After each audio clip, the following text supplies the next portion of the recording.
Brahmanandam Paramasugadam Kevalam Jnanamurtim Dvandvadidam Gaganasadarsham Tattvamasya Laksham Ekam Nityam Vimalam Achalam Sarvadi Sakshibhutam Bhavatitam Trigunaраhitam Sadgurum.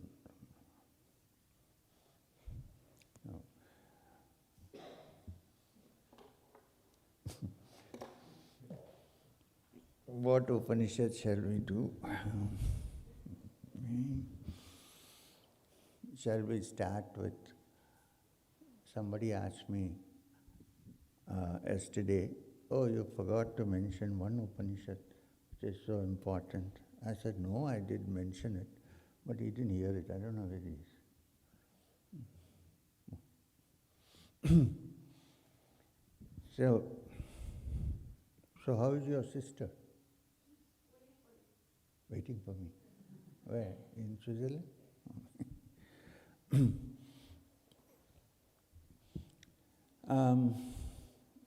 So yesterday we had a general discussion on the Upanishad. Now here is an Upanishad.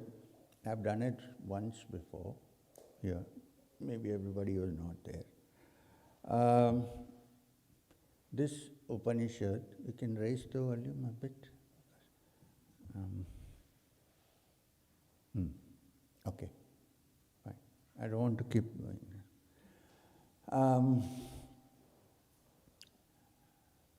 It's a very important Upanishad. It's not the smallest, but it's still not too big.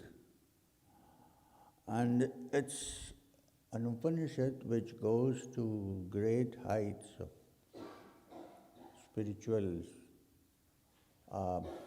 thought, but at the same time applies to this earth. And which is why some people who are interested in work, not just contemplation but also work, value this Upanishad, because it says if you understand what we said, then you can continue to be in this world and work for 100 years with no problem. If you live for 100 years. So, this Upanishad I'm going to start with today. But then, we won't do the whole Upanishad. I pick up excerpts. We start from the beginning then, and then move to another Upanishad. This is what I want to do. Because if I sit with one Upanishad, it may cover 3 days. I just want you to see what it indicates. The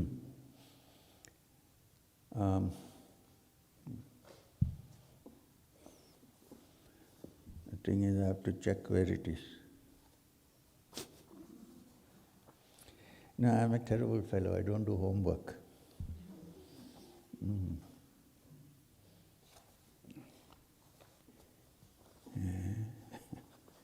Now I'll keep this when we finish.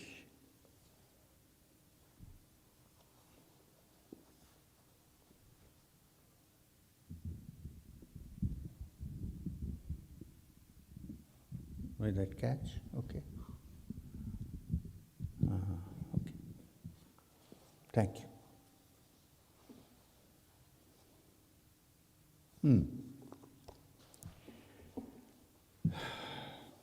Do we need this? Yeah, this is the Īśāvāsyopaniṣad. Very important Upanishad. It comes from the second Veda, which is Yajurveda.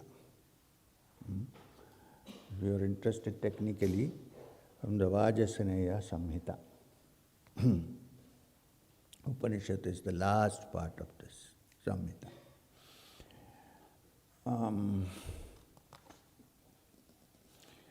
And the introductory mantra to this Upanishad is Purnamadah, Purnamidam, Purnat, Purnamaduchyate.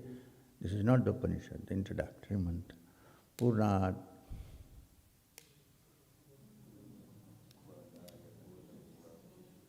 See, everybody is now learning the Upanishad. Purnamadah vasyam. Still Purna, it's still Purna, okay. So, now let's look at Purna before going to the Upanishad.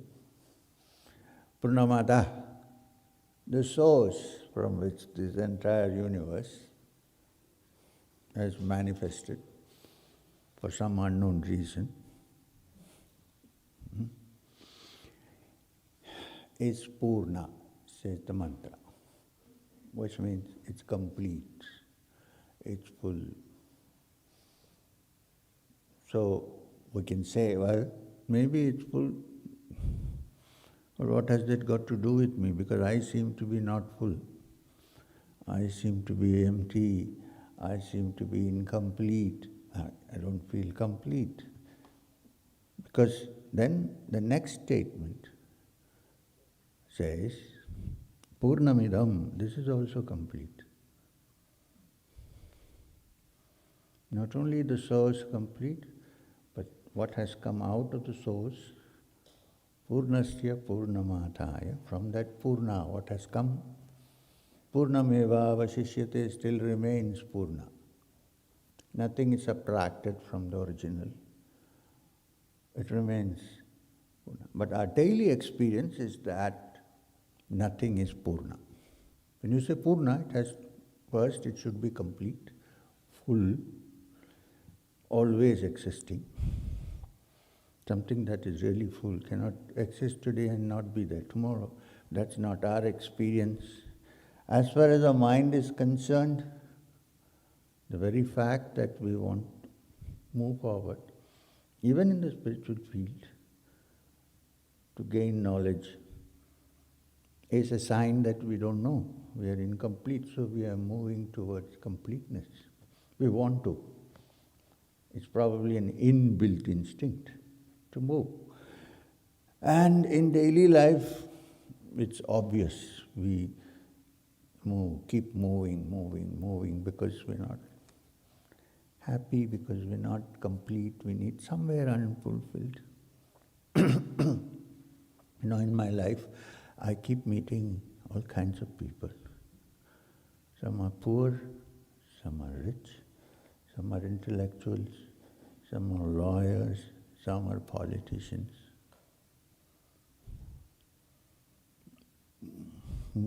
Unless they are grounded in the reality of the Upanishads, or not just the Upanishads, but grounded in the understanding that in one's true essence, one is full and complete. Everybody is craving for something. Everybody is craving for... You would think that a politician or a rich man who has reached a certain level is now very happy and so on. And therefore I have to reach there, so I also become happy. They can't sleep. They are insecure, which means any competitor is shot down. Not shot down actually, but And riches is never enough. Never. We like to think that maybe when we leave there, maybe we'll become... No. It's this idea of expanding and becoming more complete that even makes us think that if we have kids, then I will be dead, which I know for sure, but my genes will remain still, expand and complete. I'm not saying you should not. I'm a married man, I have 2 kids. I'm just saying realities. So, this is the desire. Any movement towards what we call perfection can happen only if I feel I'm imperfect and incomplete, right? So Purnamidam seems to be not so true. Purnamada, we don't know, perhaps. Now the Upanishad says that if you go down to your true essence of your being, there you will see that you are complete. So in that state, even if you function in this world, you will still not get befuddled, not get caught up in it. You can continue to be in this world when you understand that deep down you are free. This is the teaching.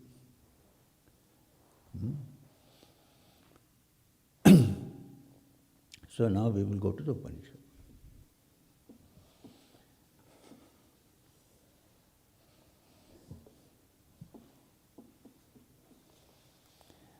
The first shloka of the Īśāvāsyopaniṣad. Īśāvāsyam sarvam yatkinca jagatyam jagat Tena Tyaktena Bhunjita ma kritha kasya svidhanam.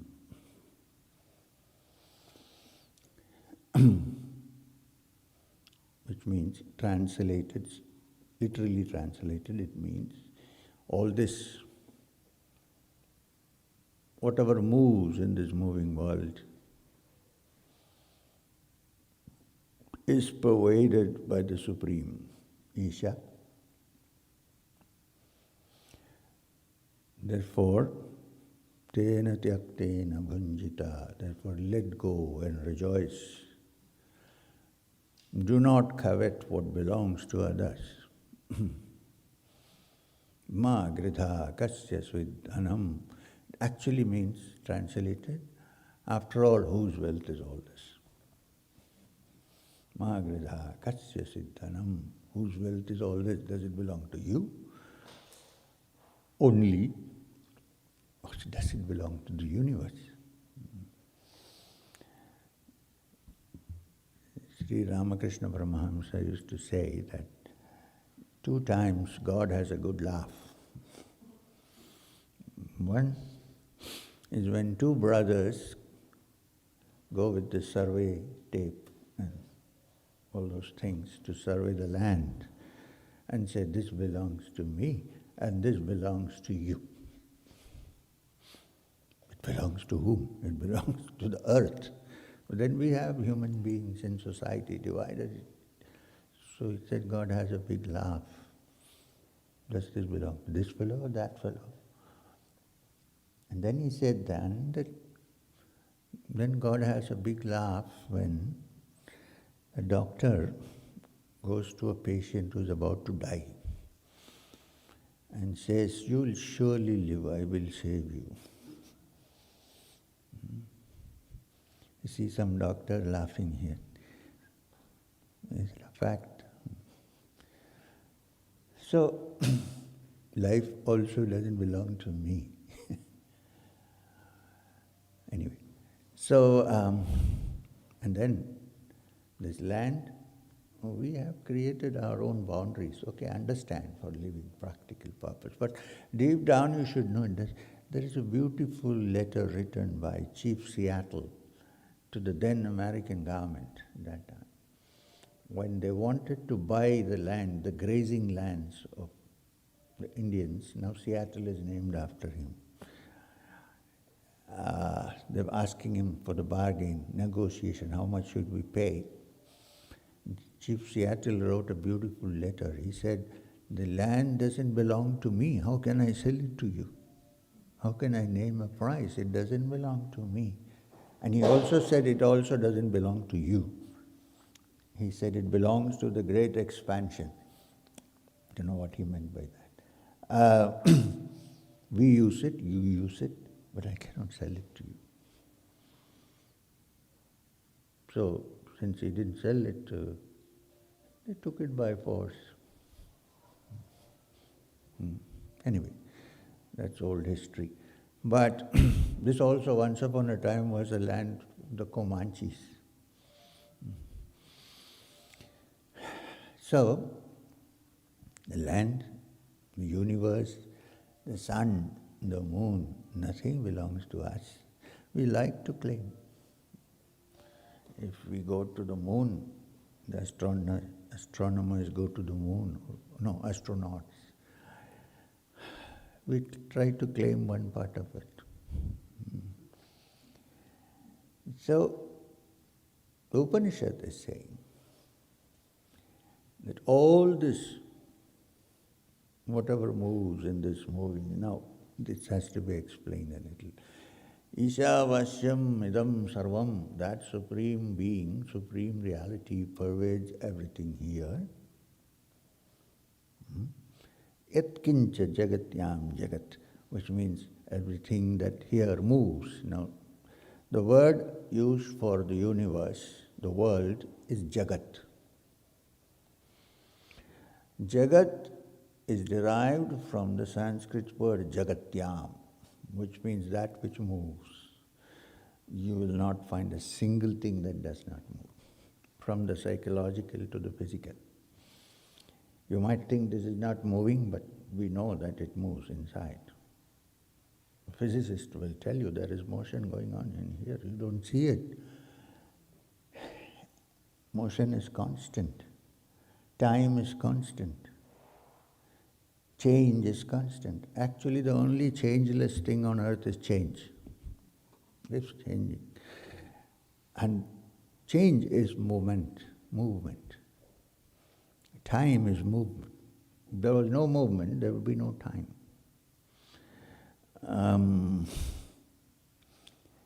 So, this constant movement, also common things like day followed by night, earth is moving, the entire solar system is moving, the Milky Way is in motion, there's nothing that doesn't move. So, the world therefore is called jagat, because it's jagatyam, constantly in motion. That's our problem, you see. You know what happens? We know that things can go off any moment, so we take pictures to freeze time. You can put your frozen pictures in your house, but time is still moving. Right? But we don't like to think so it will become so nice.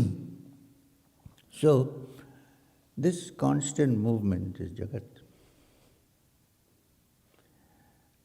This whole world. Now, what about the mind? I don't have to tell you that it's always moving. Constantly moving. That you may, through some extraordinary power, for instance, not possible but imaginary, stop the earth from moving, but the mind, no. In fact, in the Bhagavad Gita, in the 6th chapter, which is on yoga, meditation,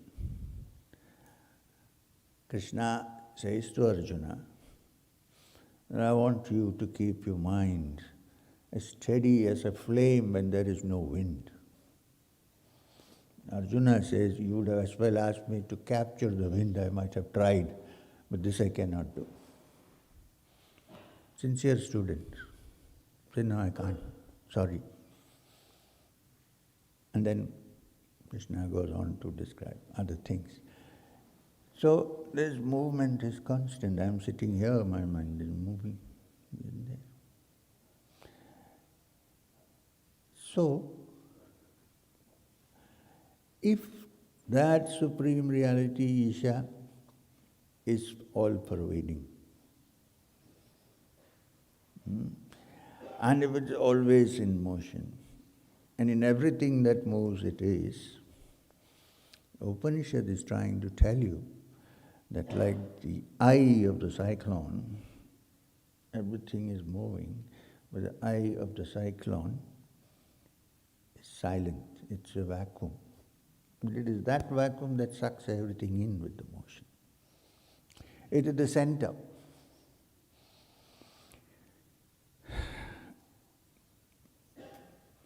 Plato expressed it in a different way. He said, it's a circle with its center everywhere and circumference nowhere. So the center of all motion, like the wheel, there's an axle, right, to the wheel, the center. If in the motion the wheel, the center also moves, then There's no movement of the wheel. The center has to be there for the wheel to move. Jagatyam. This center is Isha. The silent, quiet center in everything that moves. Therefore, when it applies to the mind, is the silent core of your consciousness when the mind is moving as usual. But I'm not that movement, I'm separate from that. When you do that, then according to the Upanishad, and according to those who have probably touched there is this complete silence and stillness and all-pervasiveness, which is not concerned about all that is moving, free from all that moves.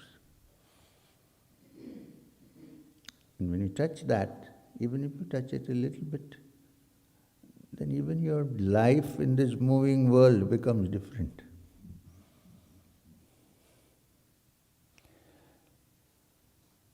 Therefore, the Upanishad says, Tena, Tyaktena, Bhunjita. So let go and rejoice. It's not a big deal. Yes, do your work, but don't get too caught up in this wheel. Stay away in your mind. Separate yourself from this. Look at yourself as the center, as the Isha that is present everywhere.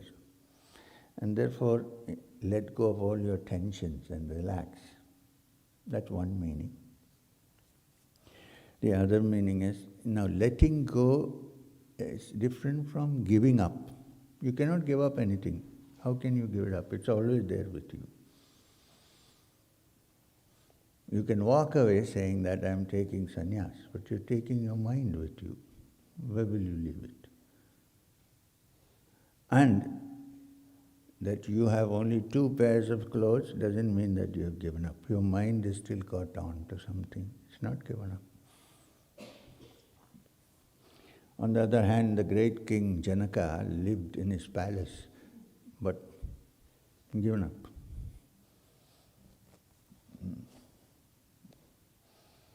There is a story about his guru, Yajnavalkya,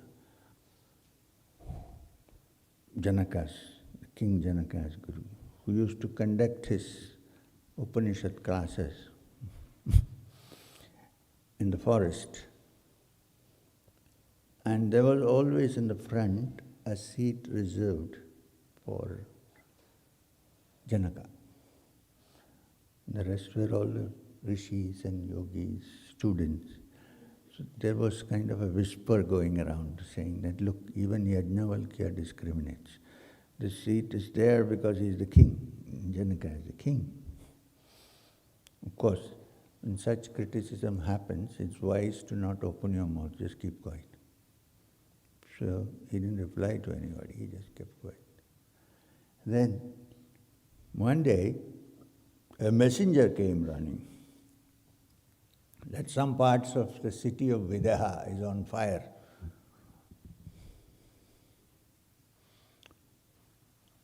And most of the people who were sitting there got up and started running. One fellow said, my cowpin is getting burnt, let me go get it. And the guy said, my kamandalu must be there, it's all. My kutir. Janaka, the king of Videha. It's not that he was irresponsible, but he knew that finally you need to know the truth, that is the best, which cannot be burnt by anything. Everything had gone, only one seat was left.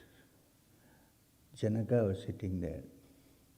And he asked Yajnavalkya, so sir, what were you saying? Can we go on with this? And when the others came back,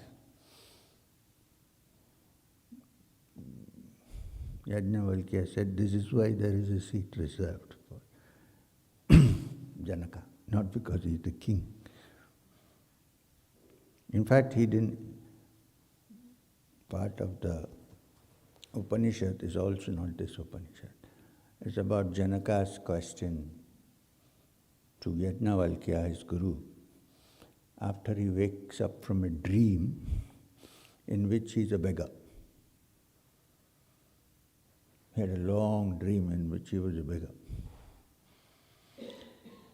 He wakes up and he asks his teacher, Yajnavalkya, "Sir, what would have happened if this dream continued? I would have been a beggar. I was hungry, I had torn clothes, I was cold. And then I wake up and I find that I'm in my palace, in my beautiful bedroom. What would have happened if this dream had continued? So am I actually a beggar? Or am I a king? Can you explain this to me?" Because it was so real. So I'm just trying to tell you about Janaka, the king. Some people say, "Oh, I also live in great luxury like Janaka." One moment, please.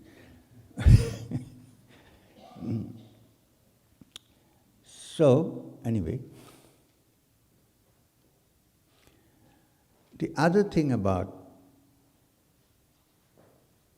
let go and rejoice is to do with the mind. It's mostly the mind.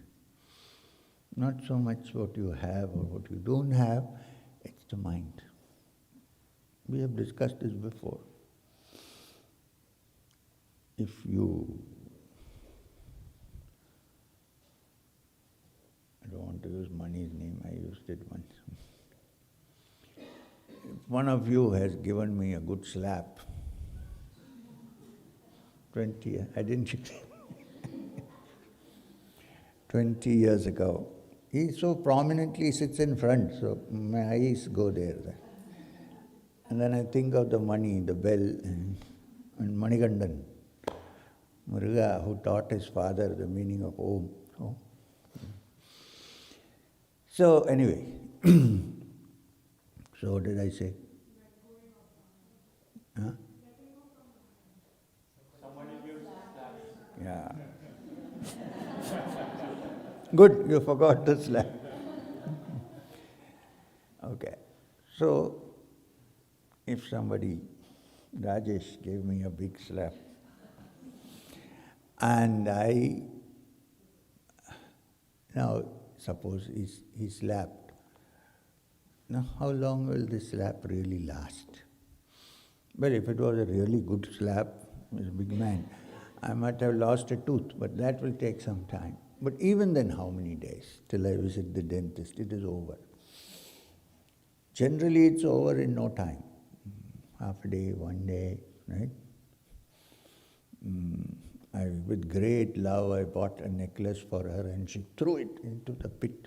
Gone. She didn't even slap you. But that action actually is over, but we don't want it to get over. You know how it is? It haunts us all your life. You don't want to leave it. You carry it around. 20 years, you can't let go of it. You can't throw it out of the window. But the action is not happening, it's over.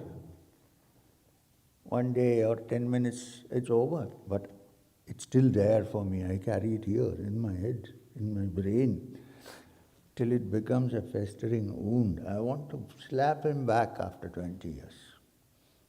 Now I don't have to worry, I may not live for 20 years, but you know what I mean. So,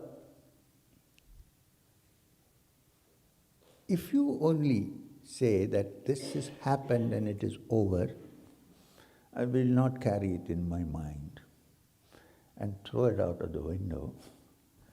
Rejoice. Why are you stuck with that? This is another reason why the Tena, Tyaktena, Bhunjita, let go and rejoice. If you let go, well, if you have pleasant memories, by all means keep it. But if you have painful memories, understand that they are only memories. They are not there anymore. It's a video tape playing in the head. It goes back 15 years. That day I was standing there and then he called me a fool.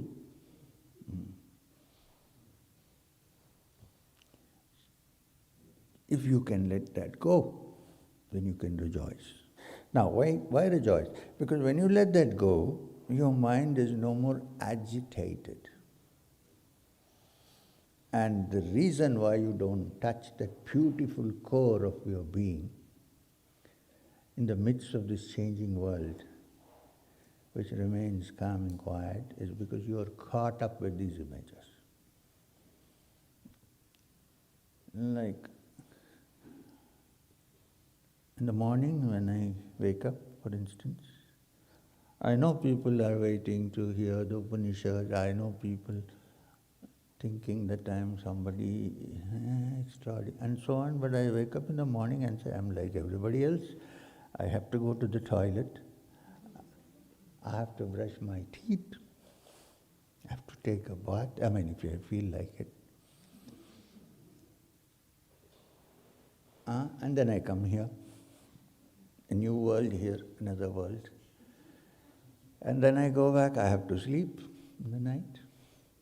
Thankfully, I don't need a medicine to sleep, because there is nothing here to worry about. Why? Because we know, Tena, Tyaktena, Bhunjita, let go and rejoice. Don't create images. That's why I don't do my homework. I say, oh, we are here with friends, we will go there and figure out what to do. So then it's new and it is spontaneous. And that spontaneity happens. Is there a word called spontaneity? I don't know. Happens when you let go. Let go of your images. Somebody calls you a fool, so what? What does it matter to you? It's a word, a sound. And if you don't know English, then it doesn't mean anything at all. I know Hindi, so I might think you're calling me a fool. Flower and rejoice. It's a question of the word. So, Tena Tyaktena Bhunjita Magradha Kasya Siddhanam. Whose world is this anyway?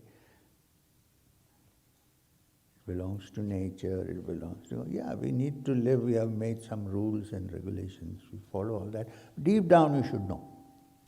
Anyway, really does anything belong to you or me? If so, what happens when I am not there? Who does it belong to? A Sufi once went to in the Middle East, a monarch's palace.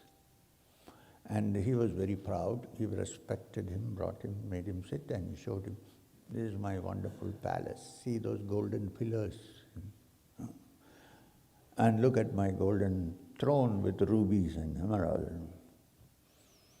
So the Sufi said, you say it's a palace. To me it looks like a caravan. He said, what? What do you mean caravan? Huh? This is not a caravan, it's a palace. Okay, he said, you think so, all right. So before your time, whose was it? Who lived here? My father. Okay, and before his time, his father. And before his time, his father. So still it looks like a caravan to me. It's still there, you people come and go, right? So whose world is it?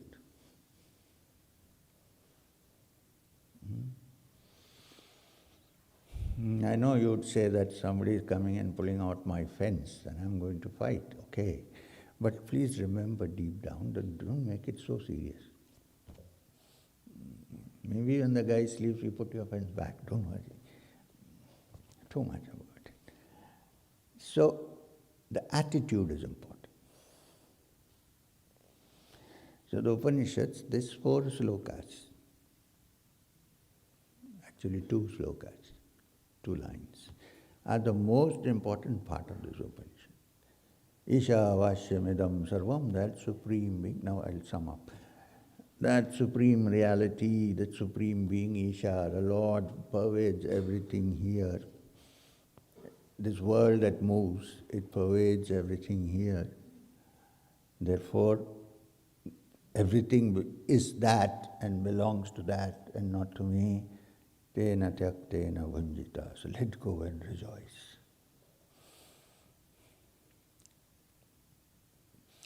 so that you're no longer dependent on praise, or you're no longer dejected when somebody is criticizing you. That doesn't mean you've become stone.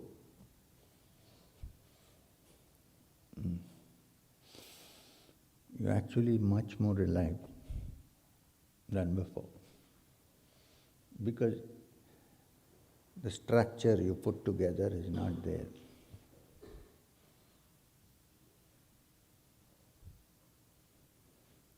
You have a mask? Okay.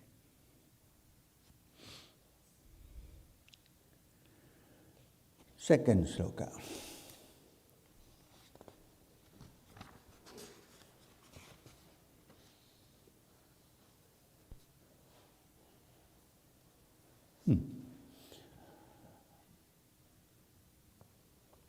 Kurvanneveha karmāni jijīvisheta shatam samaha evam tayi nanyato dosti na karma lipyate nare.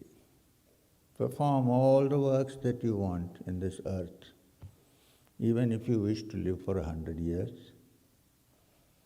But if you live understanding what we said before, understanding that if you live even for 100 years doing all the works that you want to do, there is no other way to live happily in this world. If you do that, no karma will attach itself to you. No karma will adhere itself to you. Na karma lipyate nare. Oh, no karma can touch you. If you live in this world even for 100 years, performing all the works that you want, with your mind centered on what we said before, these 100 years of work that you do, the karma will not stick on you. You're free, you're still working. You're like the lotus-leaf, in which you can drop water, but the drop rolls off. It grows in water, but you can't put it just flows off. Such a life, like the sugar cane, derives its sustenance from muck. What do you get out of it? Sugar? Sweetness? Not my original example. Jalaluddin Rumi. There are no originals. It's all new wine in old bottles, like somebody said some years ago. Sorry, old wine in new bottles. Okay. Now, I'm not going to go through the whole Upanishad, so I'm like leaving third one here. I'm going to the fourth. Now the fourth, fifth and sixth slokas are trying to describe the indescribable in words. Words are always used for description. We're touching the Isha, the all-pervading Supreme Being. He cannot be defined through words. Yat vachana abhyutitam, another Upanishad says. And yet, we need to say something about it, right? What it is. So this sloka says, Anejadekam manaso javiyu Naina deva apnuvan purvamarshati purvamarshat tad dvavato anyan atyeti tishtat tasmin apo matarisva dadhati. It means that Isha, which we talked about in the first sloka, is unmoving. Because in the midst of this moving jagat, it's unmoving. Please remember, it's also the essence of your being, it's also you. Don't think we're talking about something far separate. That is unmoving one, which we describe. Yet, it's swifter than the mind. It's unmoving, it's swifter than the mind, because the mind cannot speculate or get there at all. It's too swift for the mind to grasp. Then, Naina deva apnuvan purvamarshad. Even the senses do not reach it, because it is always ahead of the senses. I will go to a story about this in another Upanishad as we do this. It's swifter than the mind, okay. The senses do not reach it. What are the senses? What are the sense organs? How many sense organs do we have?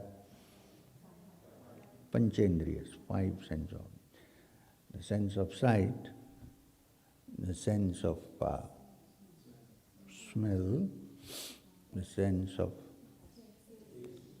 This we all know. Then touch. We forgot the hearing, which is the most important thing now. So these are the 5 senses, panchendriyas. Now,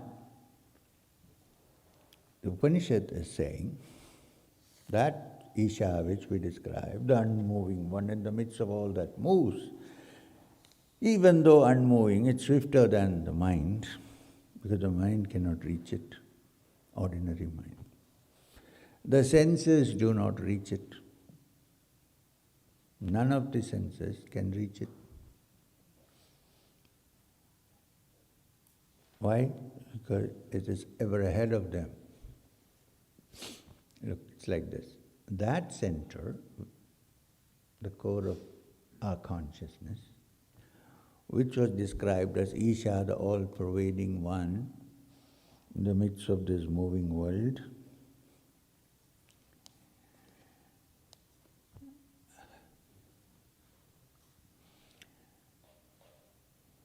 what do we use our senses for, generally? To enjoy? Generally. Sometimes we are forced to also get unhappy sensations, but we are meant to enjoy generally. Use the senses to enjoy. Now this Isha, the supreme unmoving reality described, is by its very nature, without experiencing anything, blissful. So the senses which are seeking happiness cannot reach it because it's already blissful. The senses don't have to go there to find it because it's by nature blissful. So the senses cannot reach there because the senses that look for happiness, they don't touch it because it's already innately happy, innately blissful.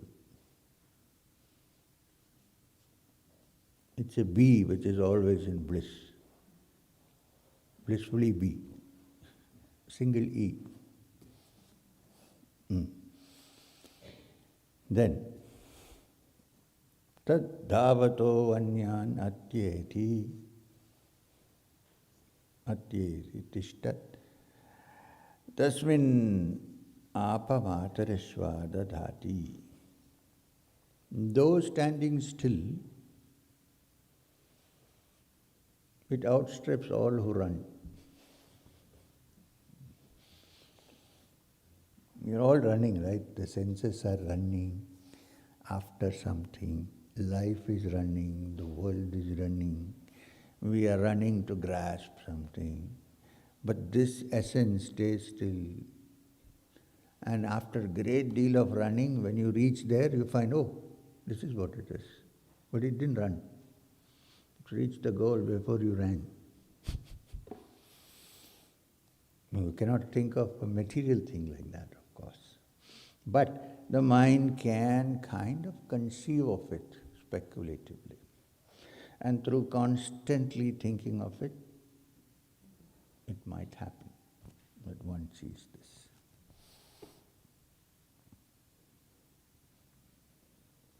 And in this all-pervading air, it supports the activities of all beings. Which means, let me give one example. I desire to eat a rasgola. I don't know, I'm saying, suppose. Oh, it's a sweet, Indian sweet.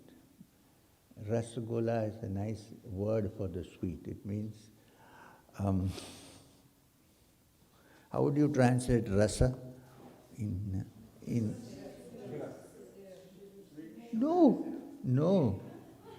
The Sanskrit word rasa, essence, and gola means round. It's a small round cake which is the essence. Means essence of enjoyment. Rasagola. The dance of the Gopikas in Vrindavan is described. Rasa Leela becomes rasa, of course, when you stretch it that way, grammatically. It's ras. And the thing in which you put tadka and eat is called rasam. Rasa also means essence and enjoyment of the essence. So I desire that, okay, suppose. I don't, but suppose I desire that. And all my activities, maybe for a day, are oriented towards acquiring some rasgolas, let's say. If I'm so stuck by it, obsessed by it. Why do I do it? Because I enjoy it. Now this inner being, the Isha, is already enjoyment. So irrespective of whether I enjoy the rasgola or not, it's still enjoyment. However, when I enjoy the rasgola, it's that which enjoys, not me. I think I am enjoying it.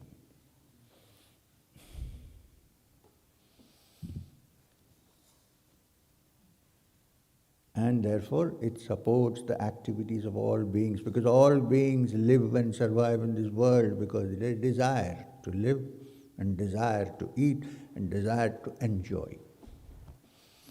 So this enjoyment is the support of all the activities in this world. And who is the true enjoyment? That supreme reality called Isha.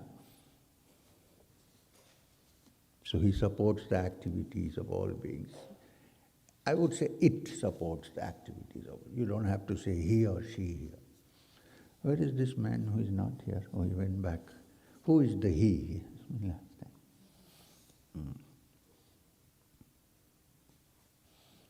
Now this fifth one is again a repetition in a different way of the same statement, my dear. It says, tadde jati, tanne jati, tad dure tad vatantike, tad antarasya sarvasya, tad sarvyasya bāhyata. That supreme being, that reality, it moves. Why? Because in action, in this moving world, it appears to be in motion. But it actually moves not. It's here, there and everywhere, and therefore there is no particular place to locate it. For the human being, it can be located only in the secret of the heart, in this place. Nowhere else can it be located. And therefore this being, it moves and it moves not.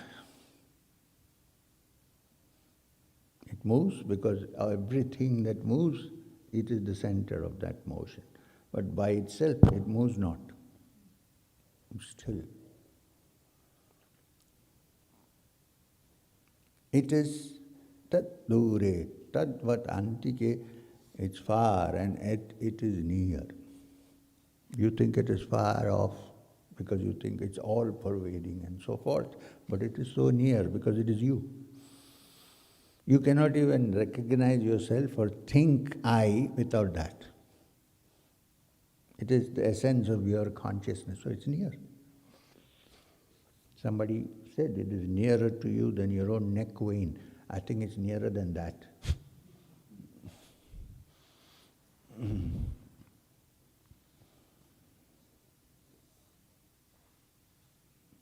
It is within all this, in everything that moves, it's the spot which is the silent, all-pervading in everything outside. But it is also inside. It is within this and it is also outside. Which means it is neither outside nor inside, it is all-pervading. Which means you don't have to go there, but when all going stops, it is there. When all movement stops, it is there. You don't have to go. Be.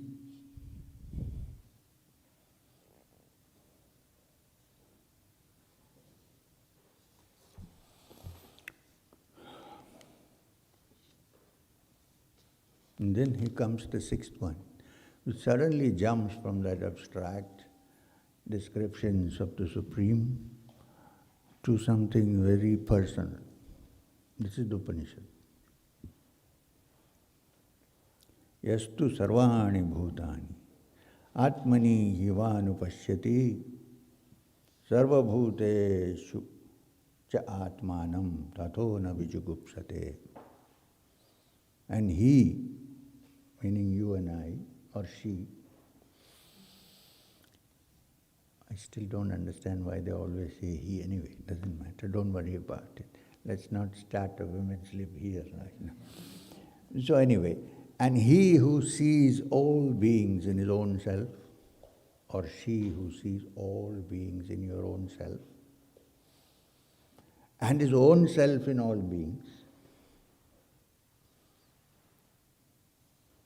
he does not hate or feel revulsion towards anybody. Because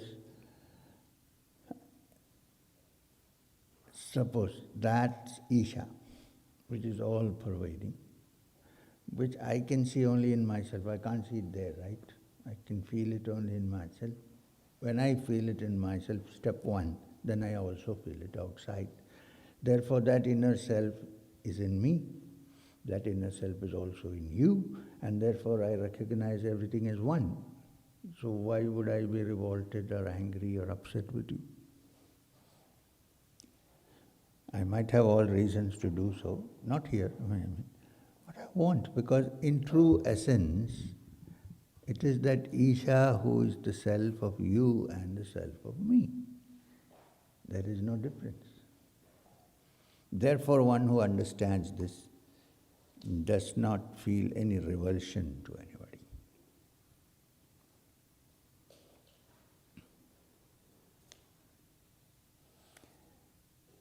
Yasmin sarvāni bhūtāni atmaiva bhūt vijanata tatra ko moha kaha shokaha ekatvam manupashyata.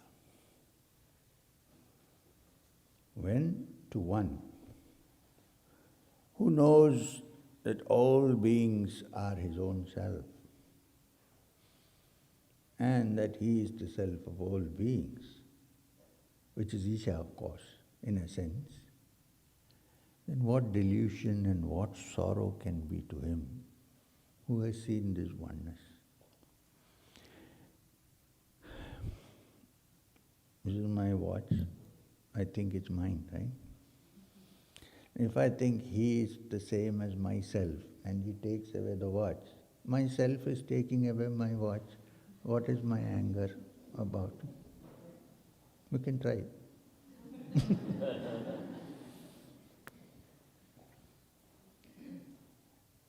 Get what I'm trying to, what the Upanishad is trying to say, not me, sorry. That if I see the inner self in all,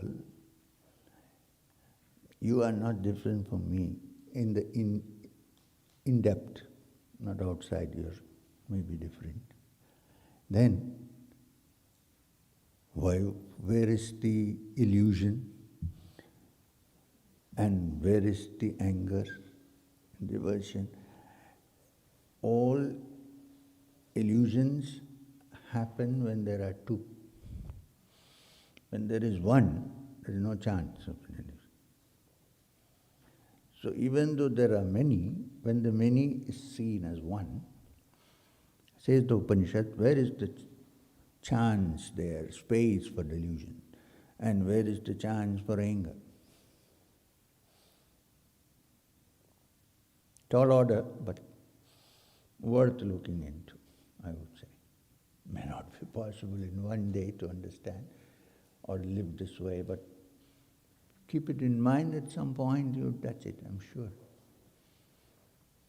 In the past, iti shushruma purvesham, so have said the wise, and many of them have experienced it, so why shouldn't we too?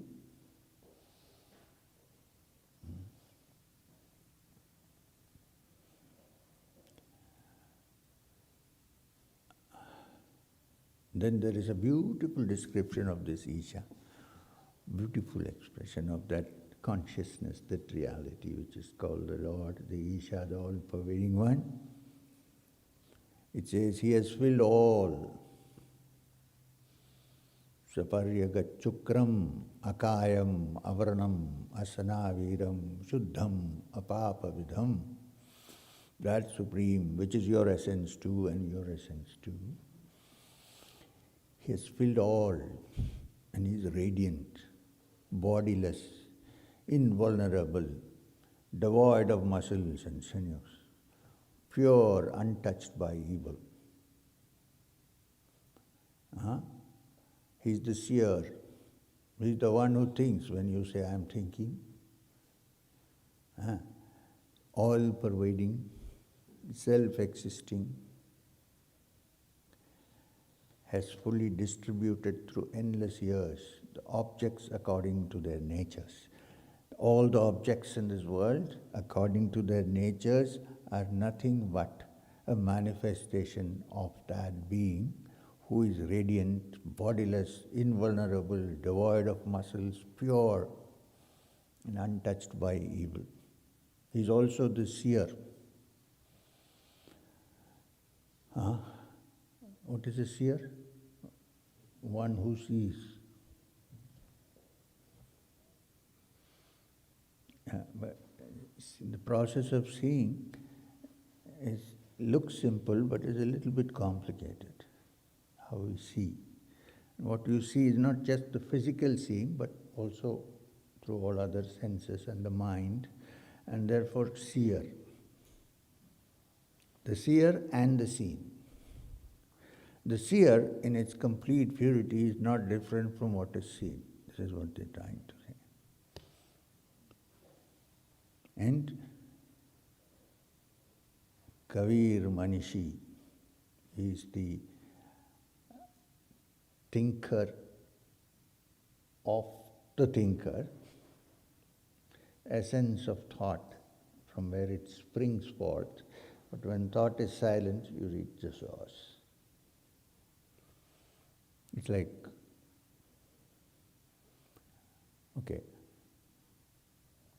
thought appears to be the mind and thought. What is the mind? Other than thought, you cannot even conceive of a mind. Thought appears to be continuous, right? From the time we wake up, even in the night and dream, is going on, it appears so continuous. But the fact is, those who have looked at it closely will understand that it is not continuous, but it's made of like a chain link. The fact is, one thought appears, disappears, another thought comes into being, and it becomes so continuous that you'll think it's a continuous process. Actually, for a new thought, the old disappears, the new one comes, then the new one disappears, instantly another one comes. But we look at it as a continuum. We don't see the gaps, you see.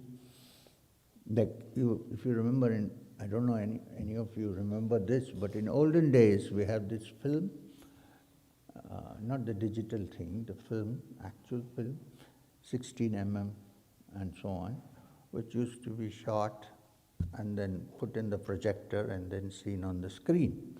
Now in that, if you're lifting your hand up like this, it has several frames. In one frame it's this, another frame it's this, another frame it is this. When it is run at a particular speed, you see in the screen a continuous motion.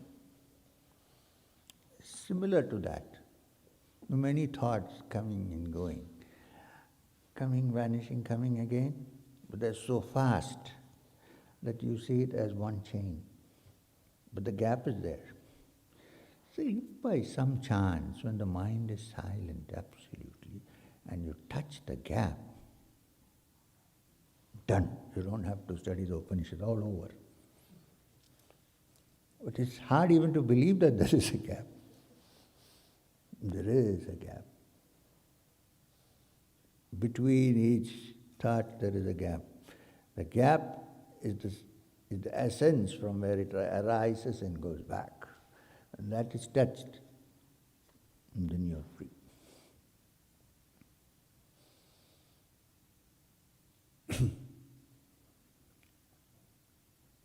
Now there is something, the 9th shloka requires a little more understanding.